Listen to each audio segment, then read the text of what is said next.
Alors, bonjour à toutes et à tous. Donc, j'ai consacré le cours de la semaine dernière à vous parler de l'apprentissage du latin, notamment à destination de cette nouvelle classe de fonctionnaires et d'avocats qui se développe à partir de Dioclétien. Alors, je ne peux traiter de la formation que nos apprentis fonctionnaires recevaient en latin sans évoquer la tachygraphie, autrement dit l'art de l'écriture rapide, la sténographie. Même s'il ne s'agit pas d'une langue à part entière, son enseignement est lié à celui du latin. Alors, un indice de ce rapport nous est livré par le papyrus d'Antinoé I, dont nous avons vu la semaine dernière qu'il contient sur son dernier feuillet un double alphabet latin en minuscule et en majuscule avec le nom latin des lettres translittérées en grec. Or, ce codex, auquel donc appartient ce feuillet, est par ailleurs entièrement consacré à la tachygraphie. Alors, j'ai rappelé au début de ce cycle de cours l'importance croissante des tachygraphes, les semeiographoi, les tachygraphoi ou notarioi, en latin notarii, l'importance de cette profession dans l'Antiquité tardive. La tachygraphie, comme le latin, constitue un des traits distinctifs qui caractérisent les administrations post-dioclétiennes.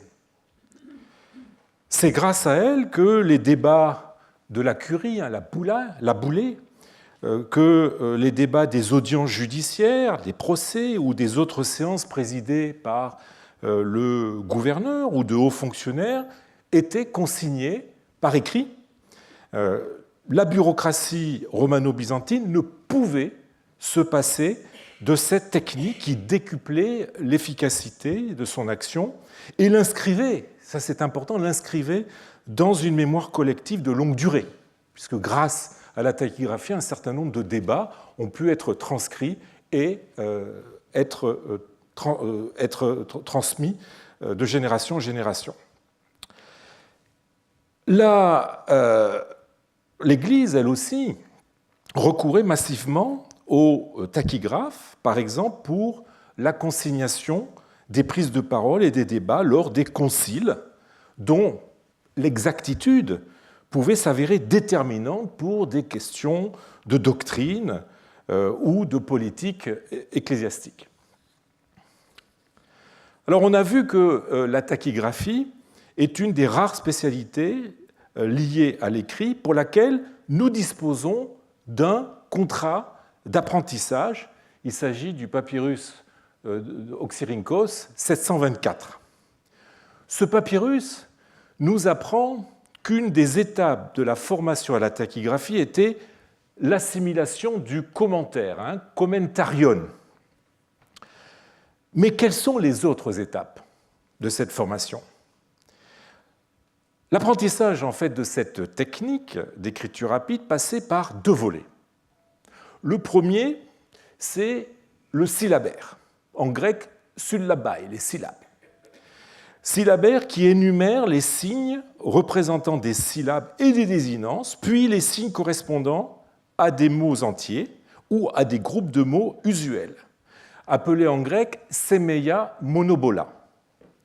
Alors si on prend par exemple le fragment 2 du papyrus d'Antinoé I que je vous ai montré tout à l'heure, eh bien, on voit que l'espèce de lambda que vous voyez ici change de sens selon la place des doubles points ou d'autres signes qui l'accompagnent. J'aurai l'occasion d'y revenir.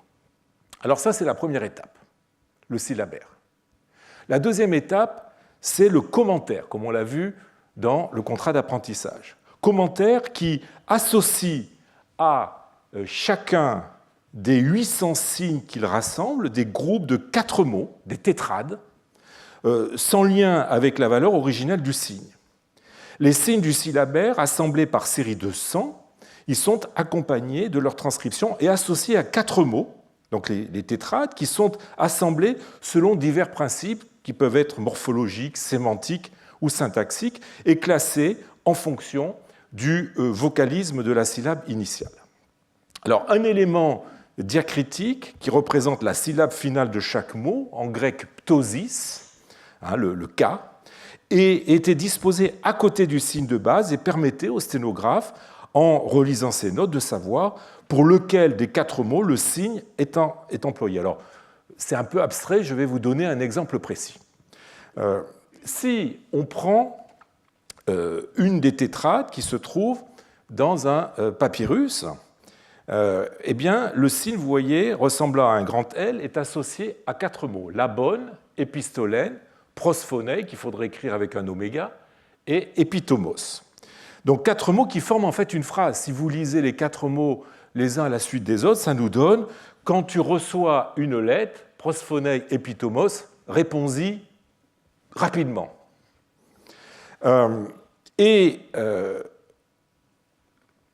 Ce signe était susceptible d'être accompagné d'éléments diacritiques, et on l'a vu dans une diapositive précédente, qui déterminent le sens qu'on doit lui donner, comme on l'apprend d'un ensemble de tablettes tachygraphiques conservées dans la collection de Hall. Et vous voyez, on a ici ce signe avec différents diacritiques. Alors, si on a ce signe, c'est-à-dire juste avec ce diacritique qui vaut pour on, eh bien, en fait, le L vaut pour labone, puisque le diacritique, en fait, représente la terminaison. Si on a ce diacritique-là, qui vaut pour N, eh bien, c'est qu'on a épistolène. C'est que le L muni de ce signe signifie épistolène. On continue avec ce signe-là, qui vaut pour A, eh bien, en fait, il faut lire ce signe, pourvu de ce diacritique, prosphonei, etc.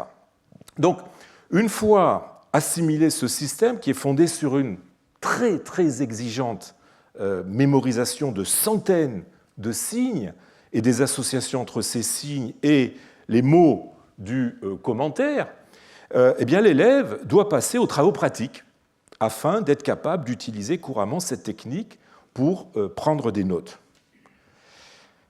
C'est ainsi que, d'après le contrat d'apprentissage de 155, après Jésus-Christ, eh bien, la formation que dispense le maître est rythmée par un paiement en 3 versements qui correspondent aux 3 grandes étapes de formation. Je vous le rappelle, tu as reçu le premier versement de 40 drachmes, tu recevras le second de 40 drachmes lorsque l'esclave aura assimilé le commentaire en entier, tu recevras le 3e à la fin de la période d'apprentissage lorsque l'esclave pourra écrire et lire sans faute n'importe quel texte. Alors, vous voyez, la première étape qui n'est pas précisée, c'est l'assimilation du syllabaire.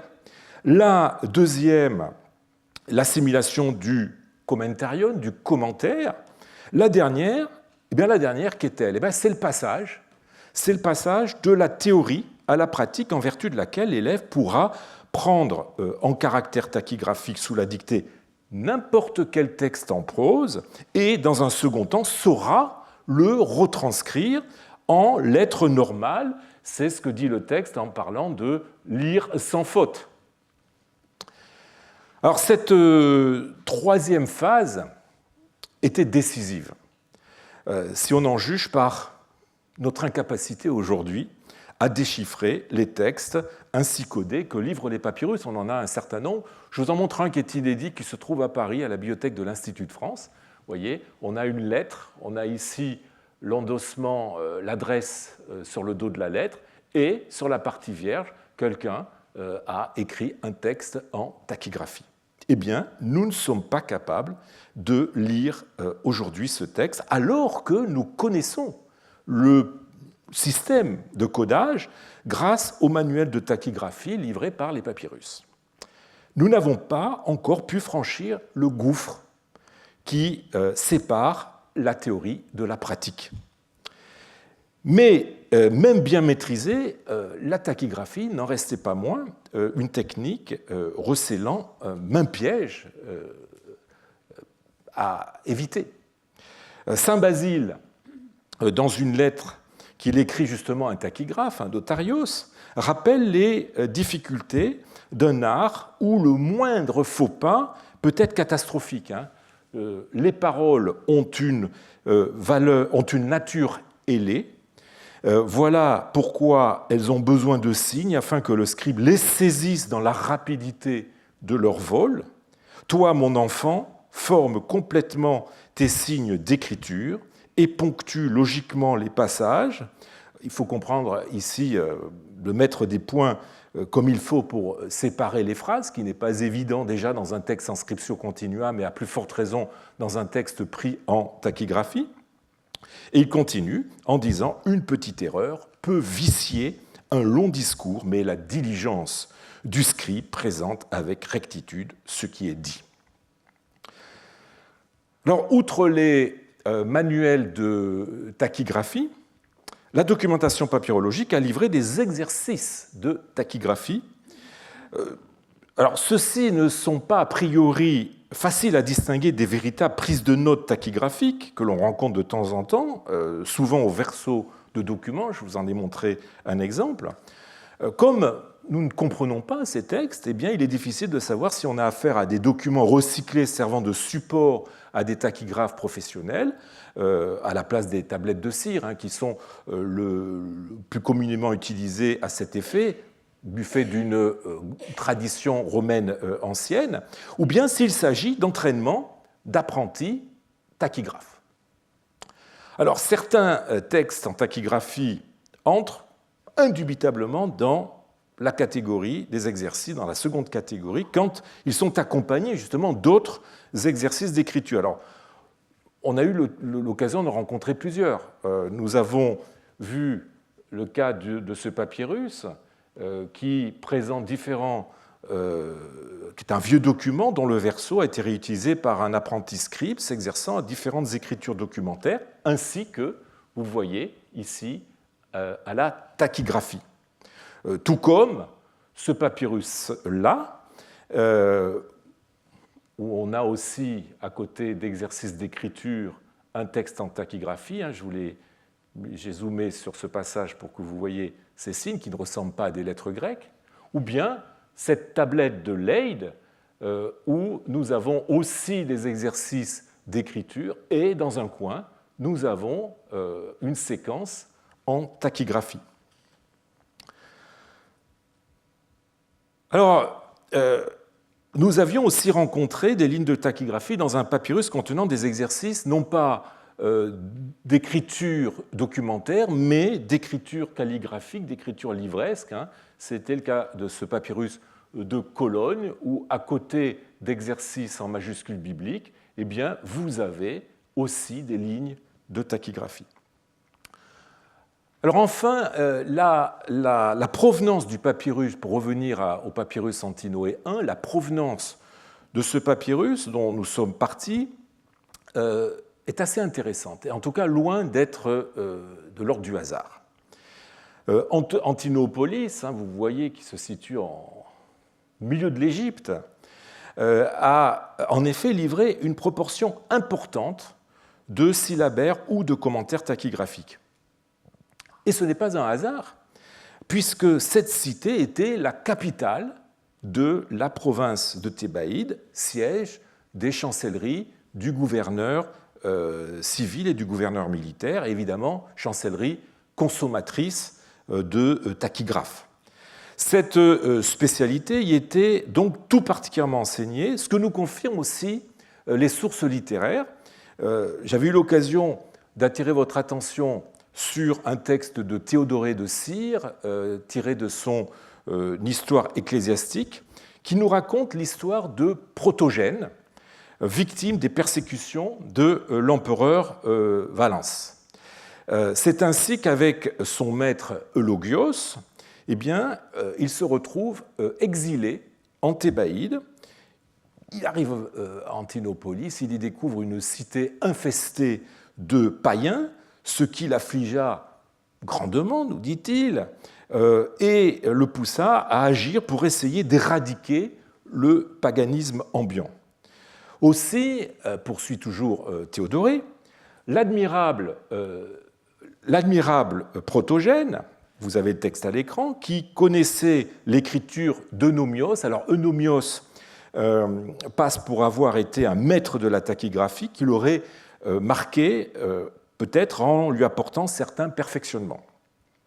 Donc Protogène, qui connaissait l'écriture de Nomios et était exercé à la tachygraphie, ayant trouvé un endroit approprié dont il fit une école, le texte grec nous dit didaskaleion, enseignait l'art de la tachygraphie en même temps qu'il inculquait la parole de Dieu. Alors c'était là une initiative d'autant plus judicieuse et propre à être couronnée de succès qu'elle répondait à une demande de la part des fonctionnaires de la capitale thébaine, prêts à mettre leurs enfants destinés à la même profession qu'eux entre les mains d'un enseignant de tachygraphie, tout chrétien qu'il soit. Notons que l'alliance d'un enseignement de tachygraphie et d'un enseignement religieux, comme nous le dit Théodoré, n'a rien pour étonner puisqu'on en trouve des parallèles dans la documentation papyrologique, notamment avec cette tablette cirée du VIe siècle qui est conservée à l'université de Halle et qui contient des extraits du commentaire tachygraphique. Vous voyez ici, vous reconnaissez le L avec les signes diacritiques, et qui contient aussi des extraits de passages des épîtres pauliniennes. Donc à la fois tachygraphie et texte chrétien. Alors, il se pourrait qu'un autre texte littéraire, cette fois-ci en copte, associe lui aussi Antinopolis à la tachygraphie. Il s'agit de la Passion de Paniné et Panéou, qui est un texte hagiographique censé se dérouler au IVe siècle, mais en fait qui a été écrit bien après, vraiment vers le VIIe siècle, en tout cas pas après le IXe siècle. Cette hagiographie met en scène un jeune écolier du nom de Symphonios, originaire du nom Hermopolite, donc pas très loin d'Antinopolis. Ce sont deux villes qui sont très proches, Hermopolis et Antinopolis, très proches l'une de l'autre. Donc un certain Symphonios qui va se former à Antinopolis, c'est chez un certain Sylvanos, chez qui il apprit, et voilà le texte copte, il apprit l'art d'écrire rapidement. Alors la phrase est ambiguë. On ne sait pas s'il a appris l'art d'écrire rapidement, autrement dit la tachygraphie, ou s'il a appris rapidement à écrire. La suite nous montre le jeune Symphonios dépassant ses condisciples par son intelligence, au point d'ailleurs que ceux-ci le battent et lui cassent les pouces, d'où son nom de Paniné. Paniné, c'est celui des pouces, sous-entendu cassés, en copte. Il est aussi question dans ce texte, semble-t-il, de la cursive, puisque à un moment il est question d'apprendre la petite main, ainsi que la grande main, qui pourrait être la majuscule. Et là, on peut hésiter entre un contexte scolaire classique, l'apprentissage de l'écriture, ou un apprentissage professionnel des écritures à la fois documentaires et littéraires. Alors, le texte n'est pas clair, mais on notera que Sylvanos n'est pas un maître d'école classique, contrairement d'ailleurs à la traduction qu'en donne l'éditeur italien Tito Orlandi, qui traduit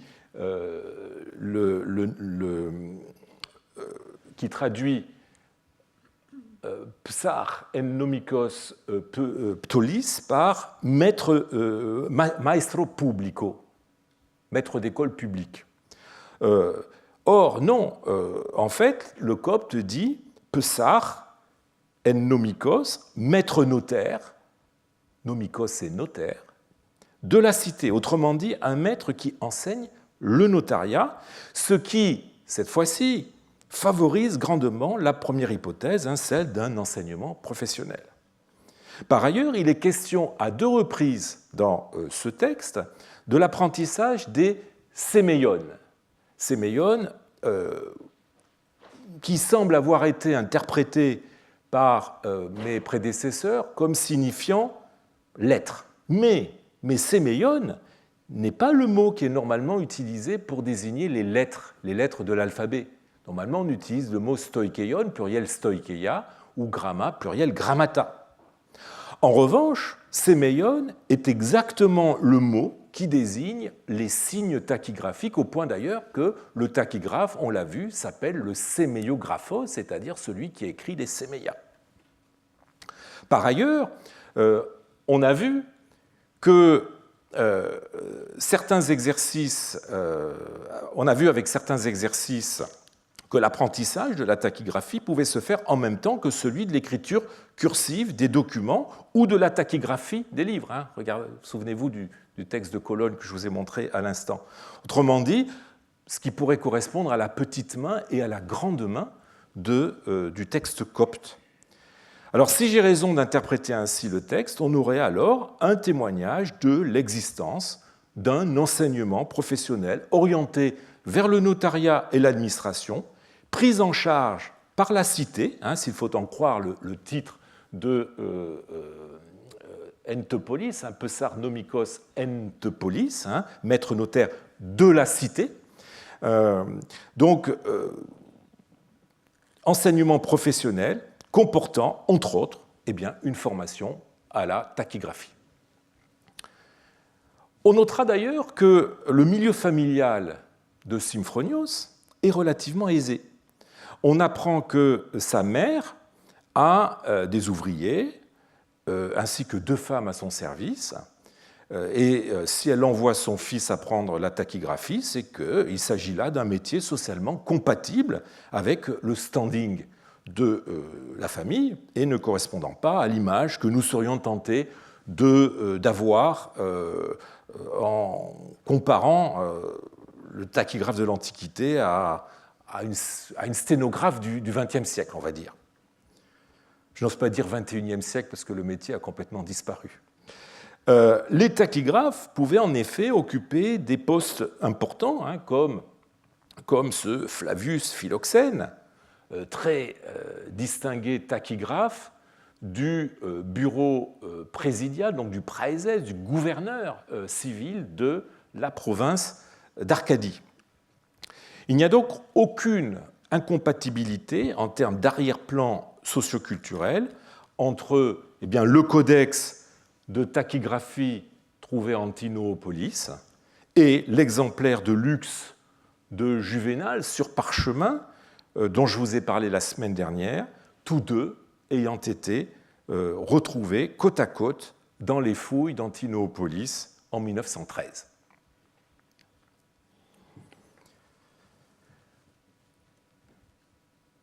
Alors le latin n'est pas la seule langue que les futurs fonctionnaires officiant en Égypte ont dû massivement apprendre en réponse à la conjoncture politique du moment.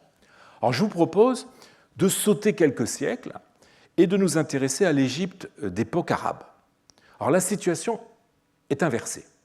Si à partir de la fin du IIIe siècle, les administrations d'Égypte étaient obligées d'apprendre une langue imposée par le pouvoir central, le latin, eh bien après la conquête arabo-musulmane, les conquérants, loin d'imposer immédiatement la langue officielle du califat, l'arabe, ont ressenti la nécessité de former leurs agents au grec et à la pratique des documents administratifs grecs, de façon à continuer à faire tourner les administrations locales où le grec était depuis si longtemps la langue de référence.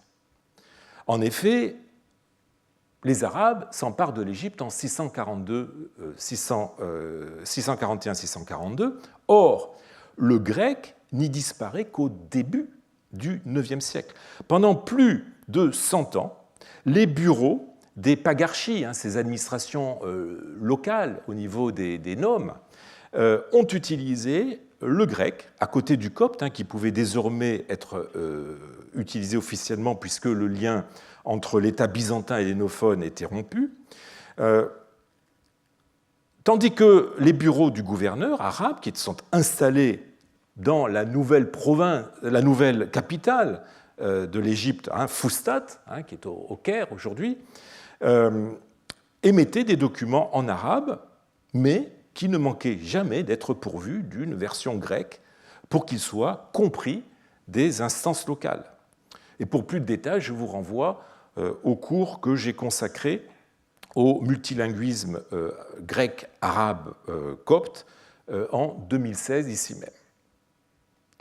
Alors les conquérants n'ont pas souhaité bousculer trop brutalement les habitudes linguistiques de la population conquise, tout en cherchant à prendre le contrôle du pays au niveau local, autrement dit, en y plaçant évidemment des fonctionnaires arabes. Mais comment concilier cette politique de tolérance linguistique avec l'arabisation, au sens ethnique du terme, des bureaux administratifs locaux? Il fallait pour cela que le personnel arabophone soit aussi expert dans la langue et dans l'écriture grecque. On constate en effet, dans les 50 dernières années de l'époque omeyyade, autrement dit la première moitié du 8e siècle, alors que les administrations locales sont en plein processus d'arabisation, on constate quoi? Une multiplication des exercices d'écriture de documents administratifs qui nous ont été conservés grâce aux archives des bureaux pagarchiques, des pagarques. Alors, il s'agit de brouillons dans lesquels les employés des bureaux pagarchiques s'exercent à écrire à partir de modèles de textes administratifs, de lettres, de comptabilité, etc. Ils n'ont pas fait encore l'objet d'un recensement ni d'une étude systématique. Alors, provenant essentiellement de l'arsinoïte, donc autour du Fayoum, et notamment du bureau du pagarque Yahya ibn Hilal, ils ne sont pas propres à ce nom, pour autant que le montrent des exercices provenant d'autres régions. Alors, je voudrais vous montrer juste deux exemples.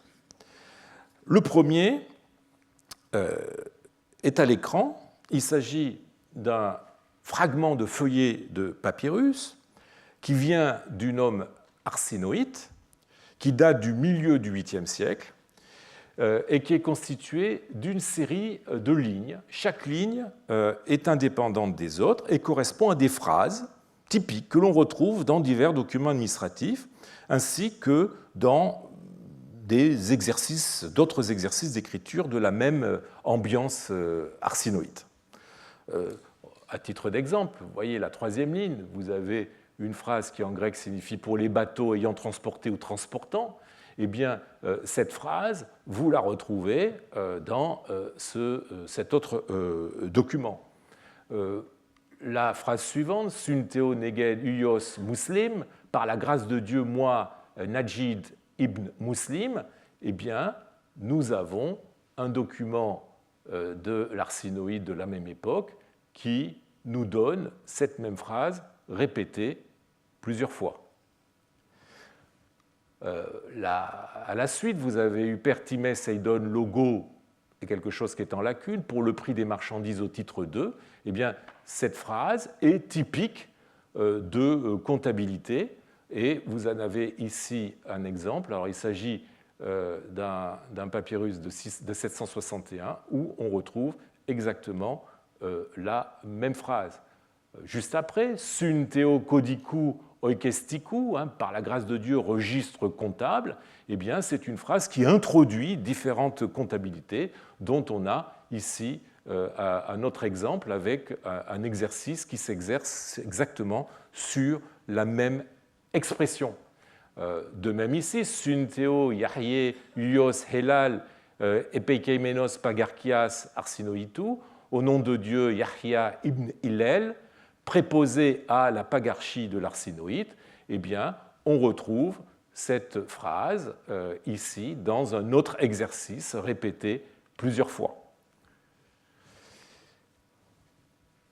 Second exemple, avec ce document arabe réutilisé pour des exercices d'écriture consistant en des noms propres très communs, des formules revenant dans des registres fiscaux, des toponymes, des nombres, ainsi qu'une phrase en copte qui est un début typique d'une lettre « Au nom de Dieu, avant toute chose, je te salue », écrite dans un autre style que les phrases en grec, ce qui est normal évidemment à cette époque où le grec et le copte utilisent encore, j'ai eu l'occasion de vous le dire et on le reverra, des styles graphiques qui les différencient.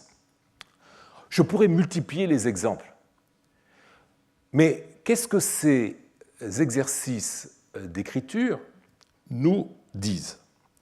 Alors, ce ne sont évidemment pas des exercices d'écolier, comme le montre à la fois le type de formule répétée et le style adopté. Ils sont écrits en minuscules, qui est l'écriture en usage dans les chancelleries et qui demande une certaine expérience.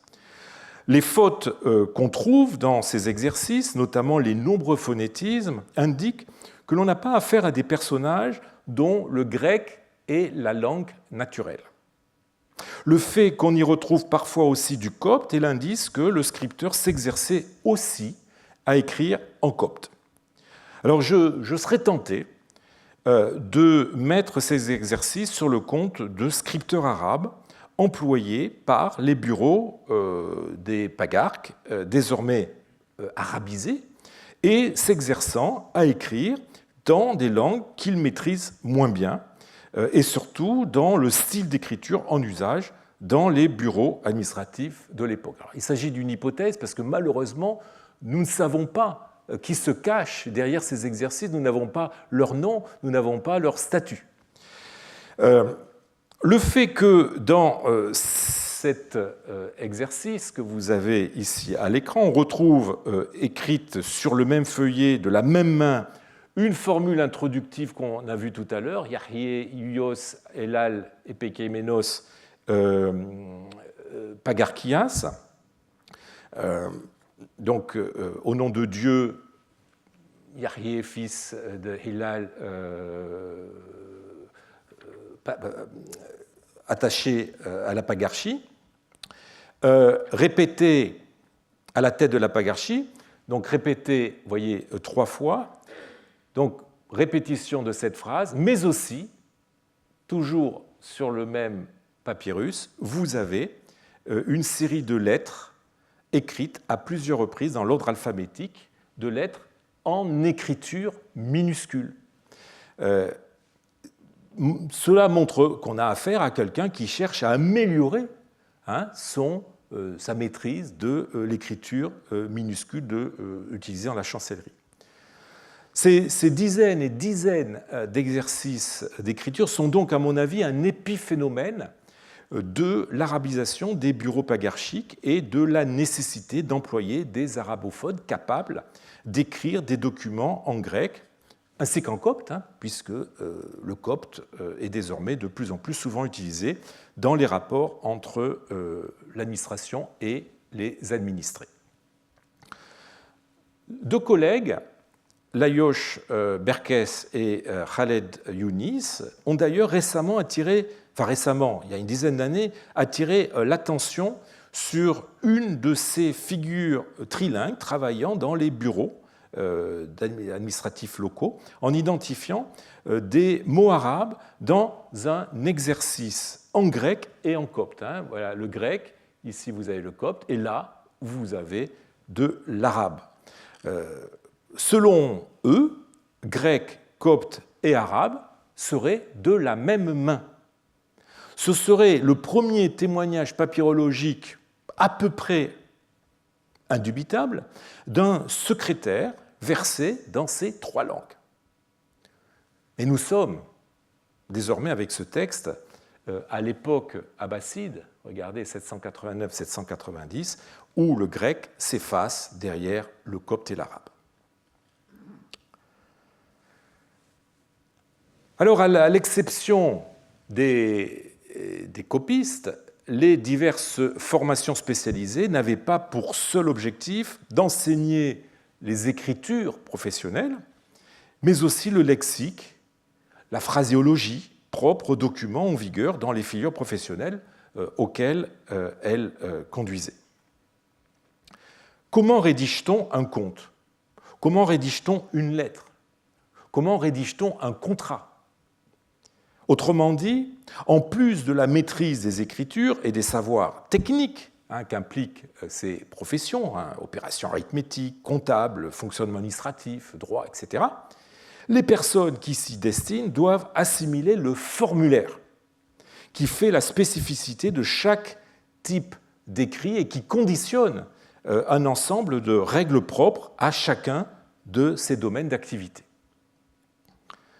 Alors, pour illustrer cet apprentissage du formulaire, eh bien, j'ai choisi la profession qui était la plus soumise, si je puis dire, à l'empire de la formule, le notariat.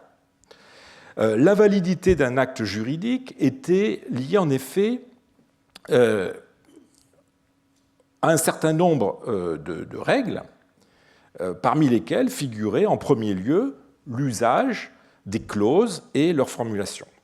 Le notaire devait à la fois avoir un minimum de formation juridique et maîtriser le formulaire en vigueur dans la région où il officie, puisque celui-ci pouvait varier d'une région à l'autre, d'un homme à l'autre. C'est ce que résume très bien un passage d'un très long procès verbal d'arbitrage privé de 646-647, donc nous sommes quelques années après la conquête arabo-musulmane, un procès verbal où l'une des parties, qui se nomme Philémon, conteste la validité des lettres alléguées par la partie adverse, lettres qui ne peuvent, selon lui, concurrencer la validité de l'acte juridique que lui, Philémon, produit. Il déclare en effet aux arbitres, vous connaissez le droit, et il utilise le mot grec tikaion, et la loi, là aussi c'est un mot grec nomos, ainsi que la façon d'écrire des notaires de Thébaïde, Teginsrai, en nomikos, en Thébaïs. Le notaire, donc le nomikos, et vous retrouvez le mot qu'on avait déjà dans la vie de Paninée, le notaire nomikos est censé en effet connaître le droit et la façon de l'écrire, c'est-à-dire qu'il doit maîtriser le répertoire des formules par lesquelles le droit s'exprime, par lesquelles le droit prend corps. Nous avons vu que certains actes juridiques d'une extrême simplicité et aux implications de faibles conséquences pouvaient être écrits par d'autres personnes que des notaires, notamment un intendant ou une des parties de la transaction. C'est ce que nous appellerions aujourd'hui des sous-seings privés. Pour les autres, surtout si les parties sont soucieuses de s'entourer du maximum de précautions, notamment dans l'éventualité d'un litige qui les conduirait devant la justice, eh bien, on s'en remettait à un professionnel, un notaire, qui se dit en grec, on l'a vu, nomikos, mais aussi symbolaiograpos, synalagmatographos ou tabellion, du latin tabellion.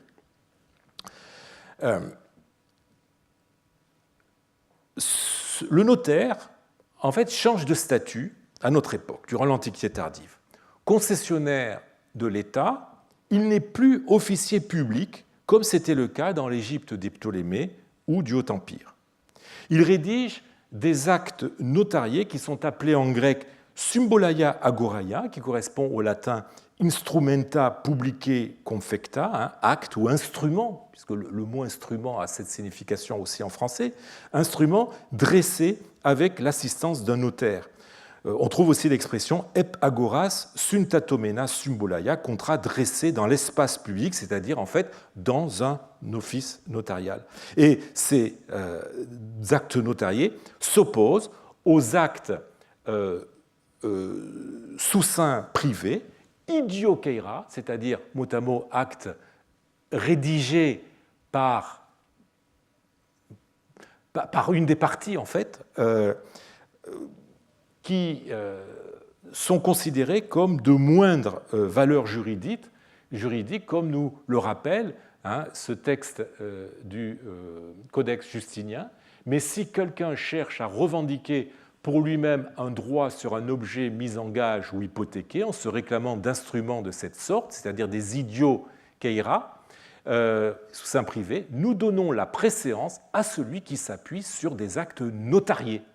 même si leur date est plus récente, sauf dans le cas où les souscriptions de 3 hommes ou davantage ayant une réputation avérée d'intégrité figurent sur les dits idiokeira, ceux-ci étant alors reçus comme s'ils étaient dressés par un notaire. Bon, il y a une exception, mais globalement, les textes notariés ont plus de validité juridique que les idiokeira, les sous-seings privés. Le notaire continue donc, durant l'Antiquité tardive, à jouir d'une position centrale dans le domaine de la rédaction des contrats, d'autant que son bureau servait d'archivage des documents à une époque où, je vous le rappelle, les dépôts d'archives étatiques ont disparu. Alors, en dépit de son importance, eh bien, le notariat de la fin de l'Antiquité est mal connu. Mal connu dans son fonctionnement, alors que les documents qu'il a produits n'ont cessé de susciter une attention croissante, notamment sous l'angle de la diplomatique, c'est-à-dire sous l'angle de leur forme. Entre autres sujets, eh bien, la formation des notaires est encore un terrain presque vierge. Alors, je vous propose de nous y aventurer. Alors, j'ai déjà eu l'occasion, dans la partie introductive de cette série de cours, de traiter des difficultés d'interprétation des documents qui sont susceptibles de relever de la formation des notaires. Nous avons vu que par le passé, ils ont été l'objet d'explications ou d'interprétations diverses. Quand on ne les a pas rattachés à une formation, on a pu y voir soit des formulaires modèles en usage dans les bureaux notariaux pour aider les notaires à rédiger leurs actes, soit des brouillons d'actes réels, soit des copies privées d'actes.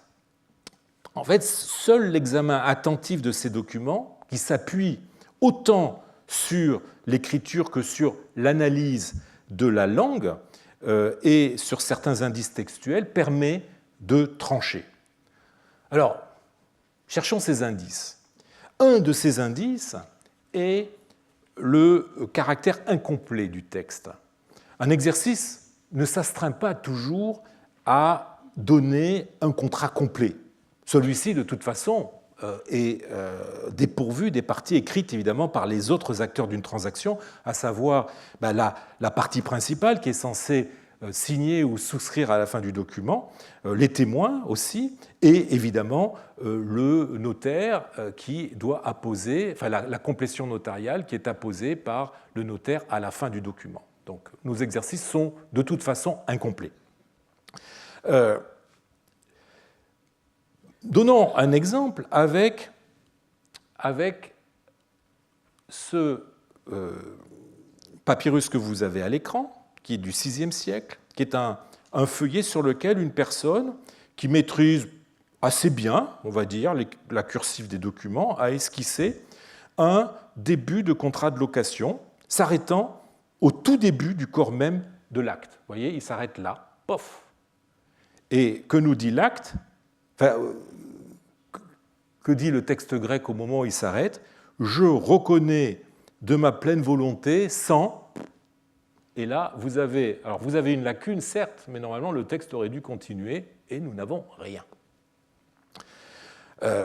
On pourrait penser qu'on a affaire à un début de vrai contrat que le notaire a interrompu, pour une raison ou pour une autre, mais ce qui suit ce début de contrat, ici, infirme une telle hypothèse. La même main s'est entraînée à écrire, vous voyez dans une plus grosse écriture, en tout cas ici, un début justement de complétion notariale immédiatement suivi par la reprise de l'expression que nous avions au tout début du texte, enfin de la phrase que je vous ai lue, O ekousia gnomé, de ma pleine volonté, qu'il a répété ici. Il n'y a donc aucun doute sur le fait qu'il s'agit d'un exercice. Sans cette dernière ligne, nous aurions pu hésiter. Un autre indice, cependant, pouvait également nous mettre la puce à l'oreille. Si on regarde de près ce même document, on se rend compte que, quoique son auteur ait déjà une écriture expérimentée, eh bien, il maîtrise encore mal le grec. Ainsi, les 4 lignes du contrat sont truffées de fautes d'orthographe, dues principalement à la confusion entre omicron et oméga, donc sur la longueur du son O, entre sourde et sonore, tau, delta, gamma, kappa, qui aboutissent à des mots méconnaissables. Par exemple, ici, vous avez le mot dikayu, le droit, qui est écrit tigeu. Il n'y a presque aucune lettre qui est correcte. On a aussi un lapsus calami ici. On a lapsus calami qui n'est absolument pas explicable par des lois phonétiques ou des évolutions phonétiques. On a le mot sporimès qui est écrit sponimès. Alors, nous avons vu que c'est là une des caractéristiques majeures des documents d'apprentissage.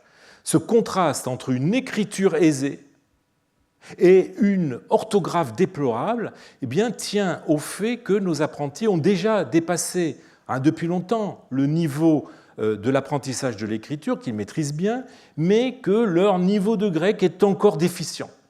Le système pédagogique antique avait tendance en effet à placer l'apprentissage de l'écriture avant celui de la langue. On commençait par apprendre à écrire avant d'apprendre à lire, surtout avant d'apprendre à comprendre les textes qu'on écrivait. Pour ça, je vous renvoie à mon cours d'il y a 3 ans. Mais ce qui, dans les cas qui nous intéressent, amplifie ce décalage entre écriture et langue, c'est que nos apprentis sont le plus souvent non des hellénophones natifs, mais des Égyptiens qui savent bien écrire, qui ont une maîtrise orale du grec, mais pas encore une connaissance précise du grec écrit. Alors, il faut reconnaître cependant que cet indice de contraste entre belle écriture et langue fautive ne s'applique pas toujours, ne s'applique pas notamment à ce papyrus qui est à la fois bien écrit et sans trop de fautes, alors qu'il s'agit sans nul doute d'un exercice de notaire. Tout simplement, plus nos apprentis sont proches de la fin de leur formation, moins ce critère que je viens de vous exposer est opérationnel. Ce critère ne s'applique pas non plus à ce codex de tablettes de la British Library que je vous présenterai ultérieurement plus en détail, qui est couvert d'exercices de contrat rédigés dans une main catastrophiquement maladroite. Mais là, le cas des écritures de débutants pose un problème plus général et extrêmement important sur lequel je m'arrêterai la semaine prochaine lors du dernier cours. Alors, des indices disséminés dans le texte même de l'exercice permettent aussi de le distinguer d'un contrat réel. La présence de pronoms indéfinis, notamment qui remplacent les noms propres. On utilise en règle générale odeina, un tel, ou odé, celui-ci qui vaut aussi à notre un tel. On remplace aussi par des indéfinis les dates, ainsi que les sommes ou les quantités. On met posson à la place, temps. C'est le cas avec le papyrus que vous avez à l'écran, qui date du 7e, 8e siècle, qui est un contrat de location où tous les noms ont été remplacés par des indéfinis. Je les ai mis en rouge. C'est aussi le cas de ce texte que j'ai déjà mentionné dans un cours précédent, un contrat de location, où le nom et le patronyme de la partie déclarante ont été remplacés par des indéfinis, donc Flavius Jean, etc., A. Aurelius un tel, fils d'un tel, et ensuite vous avez le début du contrat, proprement dit, le corps du contrat, moi, un tel, colon, je reconnais, etc. Cependant, la présence de ces pronoms indéfinis ne suffit pas à démontrer qu'on a affaire à un exercice, car elle peut aussi caractériser des formulaires modèles en usage dans les bureaux notariaux. C'est d'ailleurs l'interprétation qui a été donnée des 2 exemples que je viens de vous montrer. Mais la présence grave d'une faute ici on a odeina à la place, donc le nominatif à la place du datif, dans le prescrit, m'incite à voir dans ce texte plutôt un exercice. Quant au second, eh bien, là encore, une faute gravissime dans la partie initiale du texte qui intervertit le locataire et le propriétaire invite à y voir également un exercice. Alors, je n'ai en revanche aucun doute sur la nature du texte que vous avez maintenant à l'écran, qui contient un acte de conciliation où tous les noms ont été remplacés par des indéfinis. Mais pourquoi n'ai-je aucun doute, puisqu'on a vu que la présence d'indéfinis n'était pas en soi un critère suffisant? Eh bien, outre le fait que ce document est incomplet et que la date a été placée ici entre la partie initiale du contrat, le prescrit et le corps même du contrat, alors que ce n'est pas sa place normale, eh bien, ce qui fait pencher définitivement la balance du côté d'un exercice, eh bien, c'est le support. Il s'agit d'une tablette de bois qui est le support de l'enseignement par excellence et qui constitue un des indices les plus probants d'un contexte d'apprentissage. Enfin, mais beaucoup plus rarement, le document se présente expressément comme un exercice. C'est le cas de cette tablette qui vient de Moyenne-Égypte, qui pourrait avoir été écrite aux alentours de 374, qui est conservée à Milan, dans la collection de Milan, et qui comporte 2 contrats de prêt de nature très différente et couvrant de façon très pédagogique les 2 catégories les plus importantes de ce type de document, dont le dernier est suivi par la ligne suivante. Vous avez ici Aurelius Sévère ou Severus Paphnoutis apprend, écris bien, applique-toi bien. Aurelius Severus Paphnoutis, Mantanen, on aurait dû avoir Mantané, Grapson Kalos, on devrait avoir Grapson Kalos, mais peu importe, Philoponie pour Philoponei Kalos. Eh bien, on a là quoi? Le nom de l'apprenti et une triple recommandation qui lui est adressée par son instructeur et qu'il recopie avec, vous le voyez, un certain nombre de fautes, du genre de celles que l'on trouve dans des documents scolaires, souvent sous la forme courte Philoponei. Là, on a 3 impératifs, mais souvent, dans les textes scolaires, on trouve un seul impératif, Philoponei, applique-toi. Je voudrais vous en montrer quelques exemples avec cette tablette où le maître a écrit en grosse onciale une maxime de 2 trimètres destinée à être recopiée par l'élève. Eh bien, il fit suivre la sentence d'un Philoponei. Sur la tablette, sur cet ostracone, c'est l'entrée suivante de la diapositive, eh bien, on a une liste de noms accompagnée de l'injonction Neon on Philoponei, tu es jeune, alors applique-toi. Sur cette tablette qui se trouve au musée Borelli de Marseille, eh bien, le maître a écrit 5 lignes, une sentence en 2 trimètres iambiques sur 5 lignes qu'il conclut à la ligne 6 par Philoponei, et l'élève a ensuite recopié plusieurs fois, c'est ce que vous avez ici, la même phrase sur 3 tablettes avec le même Philoponei que vous arrivez peut-être à lire ici.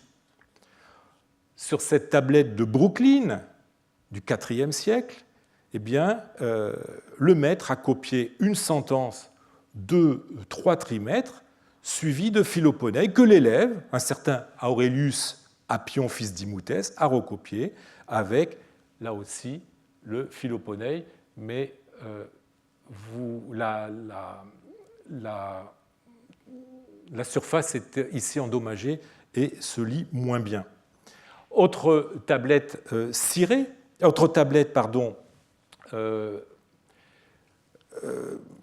conservée à Berlin, où le maître a tracé un alphabet, que vous voyez ici, alpha, bêta, gamma, etc. Et il a conclu, là encore, sa phrase, il a conclu cette séquence par Philoponei.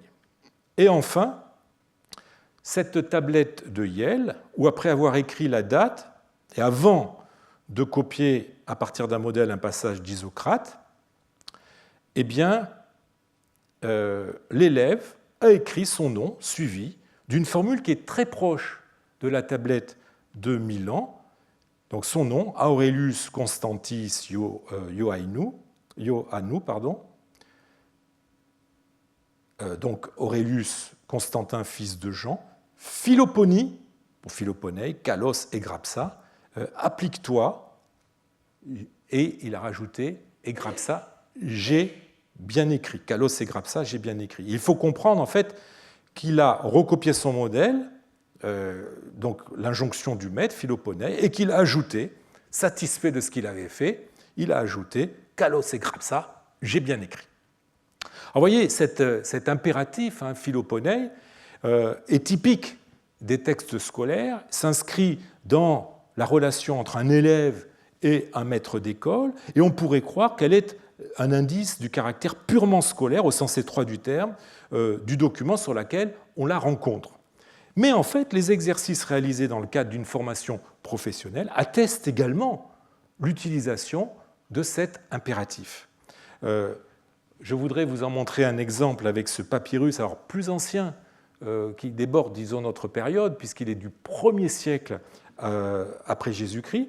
C'est un feuillet qui donne un exercice d'écriture documentaire avec des bouts de documents et la phrase que vous arrivez à lire ici, Philoponei graphon, fait preuve d'application en écrivant, phrase qui a été recopiée 3 fois.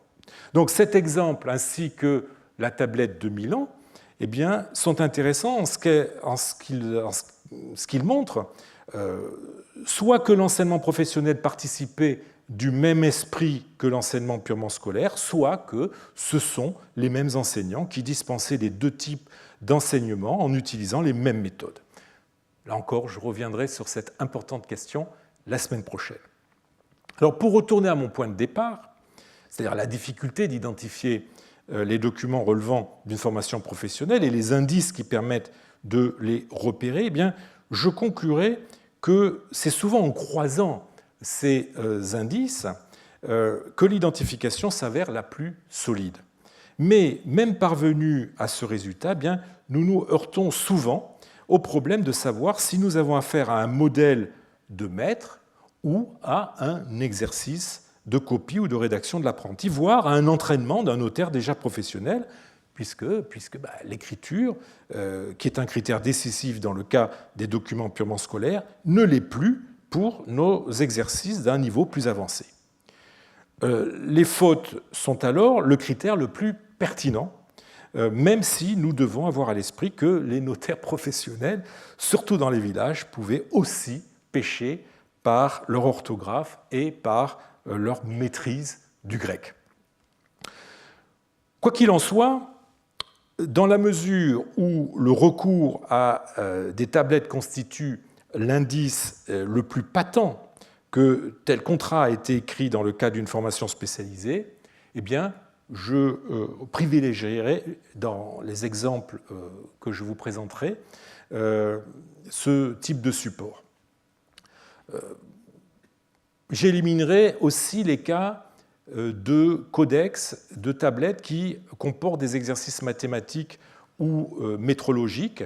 J'en ai déjà traité dans la partie que j'ai consacrée à la formation des intendants, même si, je voudrais insister là-dessus, même s'il n'est pas exclu que plusieurs de ces tablettes résultent d'une formation qui pouvait aussi mener au notariat, où des connaissances arithmétiques étaient nécessaires à la rédaction de certains types de contrats. Alors, s'il est possible que l'apprenti notaire ait reçu une formation théorique en droit, nous n'en avons cependant pas de traces claires, au point que l'on pourrait douter de la réalité de cette formation.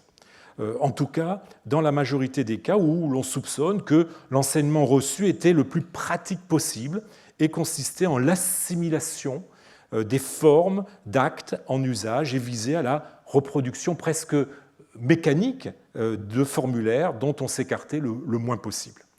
L'apprenti notaire devait donc apprendre principalement à maîtriser les styles d'écriture et à maîtriser le formulaire. Alors, les styles d'écriture. Je n'insisterai pas sur cette dimension dont j'ai déjà amplement traité avec les apprentis scribes et les apprentis copistes.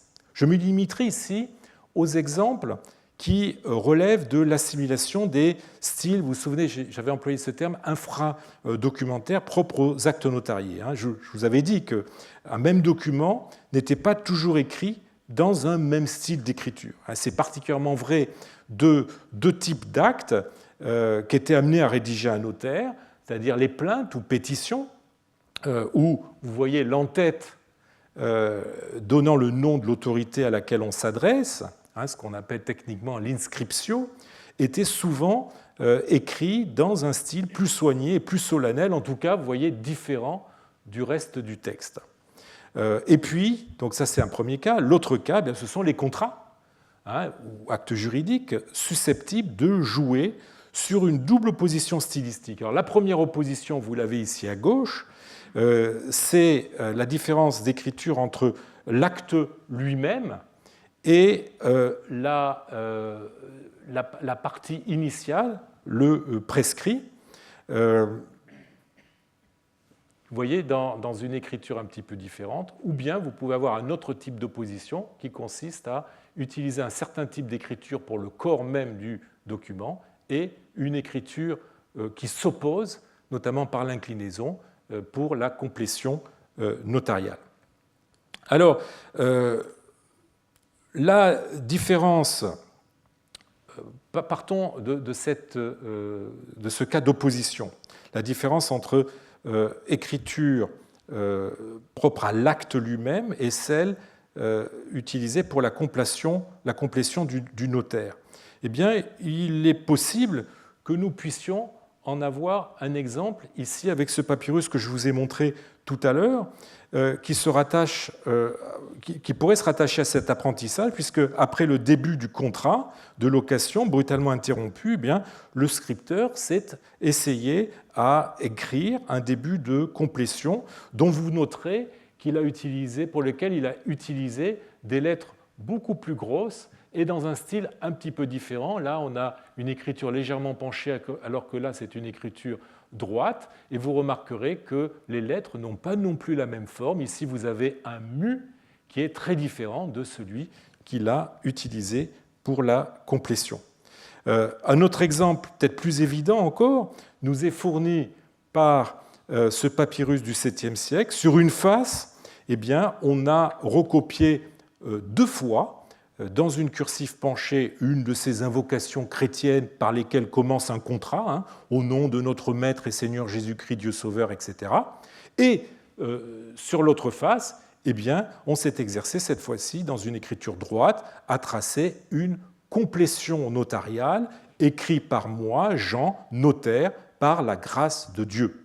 Et celle-ci est suivie immédiatement par une nouvelle invocation, ici, qui est à nouveau en écriture inclinée, contrairement à cette écriture-là.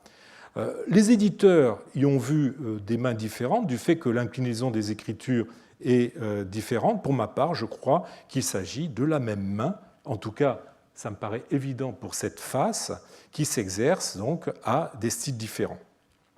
Alors, pour ce qui est des complétions latines, je n'y reviendrai pas. J'ai eu l'occasion, en parlant du latin, de vous montrer des exemples de notaires qui s'exercent, ou d'apprentis notaires qui s'exercent à écrire des complétions en latin. Souvenez-vous, vous en avez un exemple ici ou cet exemple-là. Alors, la seconde opposition stylistique que l'on trouve dans les contrats se rencontre dans les actes des nomes qui se trouvent ici, c'est-à-dire le nom héracléopolite, arsinoïte et oxyrhynchite. Elle consiste à mettre en évidence par l'inclinaison de l'écriture le prescrit, c'est-à-dire l'invocation initiale, la date du contrat, le lieu où le contrat a été écrit, et le corps même du contrat qui, lui, est en écriture droite. C'est peut-être à maîtriser ces deux styles que s'est exercé justement le scripteur de cette tablette, sur la première phase de laquelle il a commencé à copier ou rédiger en écriture droite un contrat de location qu'il poursuit sur l'autre face dans une écriture inclinée. Alors, évidemment, on ne peut pas exclure qu'on n'ait pas affaire à deux personnes différentes, mais j'aurais tendance à penser que c'est la même, mais qui s'exerce dans deux styles différents. C'est sûrement le cas de cette autre tablette du Vatican qui offre un autre exemple de différenciation stylistique entre l'invocation, vous voyez, qui est écrit dans une écriture droite et assez littéraire, en fait, qui ressemble à la majuscule ogivale, mais cette fois-ci non penchée, et qui s'oppose à l'écriture beaucoup plus cursive qui est utilisée pour le reste du texte. Alors, je n'insisterai pas sur l'apprentissage des styles d'écriture, puisque j'en ai longuement parlé. La maîtrise des styles graphiques n'est évidemment qu'une des compétences attendues de la part d'un notaire. Il doit avant tout avoir une bonne connaissance des formulaires en vigueur pour les différents types de transactions pour lesquels il rédige des instruments. Et cette assimilation du formulaire passait par différentes méthodes dont je vous parlerai la semaine prochaine. Je vous remercie.